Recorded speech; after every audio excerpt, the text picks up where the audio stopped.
സുബഹി ബാങ്കിൽ മുഴങ്ങുന്ന അസ്വലാത്തു ഖൈറും മിനൻ നൗം എന്നതിലെ ആ ഖൈറിന്റെ വിലയെങ്ങാനും നമ്മൾ അറിഞ്ഞിരുന്നുവെങ്കിൽ നമുക്കത് കണക്കാക്കാൻ സാധ്യമാണോ പ്രിയപ്പെട്ടവരെ?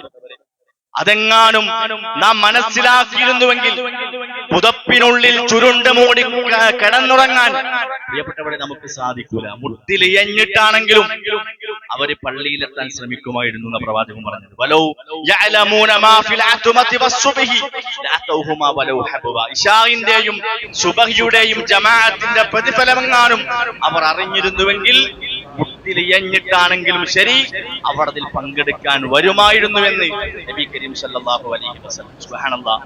ഇതിലും ഭംഗിയായി ഈ കാര്യത്തിന്റെ ഗൗരവം പ്രിയപ്പെട്ടവരെ എങ്ങനെയാണെന്ന് വിശദീകരിക്കാം. പ്രതിഫലത്തോടുള്ള ആർത്തി മൂലം മുട്ടിലിയഞ്ഞിട്ടാണെങ്കിലും അതും രാത്രിയിൽ നമ്മള് മുട്ടിലൊന്നും കഴിഞ്ഞു വരില്ല പ്രിയപ്പെട്ടവരെ. അല്ലാഹു തആല നമുക്ക് തന്ന സുന്ദരമായ കാലുകൊണ്ട് നടന്നു വരാൻ നമ്മൾ തയ്യാറുണ്ടോ? അതും വേണ്ട. നമ്മുടെ വീട്ടിലൊക്കെ വാഹനമുണ്ട്.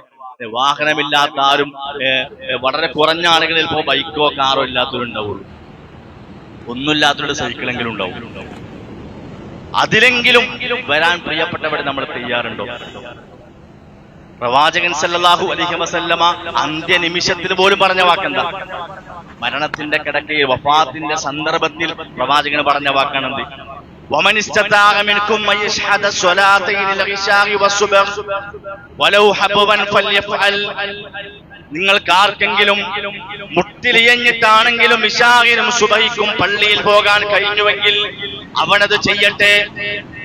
ആരാ പറയുന്നത്? അല്ലെ, മുസ്ലിമായ ഒരു മനുഷ്യന്റെ കാലിൽ ഒരു പോറല് പോലും ഏൽക്കുന്നത് ഇഷ്ടപ്പെടാത്ത പ്രവാചകൻ സല്ലല്ലാഹു പറയാണ്, അവൻ കാലിൽ മുട്ടിലേഞ്ഞിട്ടാണെങ്കിലും ഓന് സുബഹിക്കും ഇശാഇനും ജമാഅത്തിന് വരട്ടെ.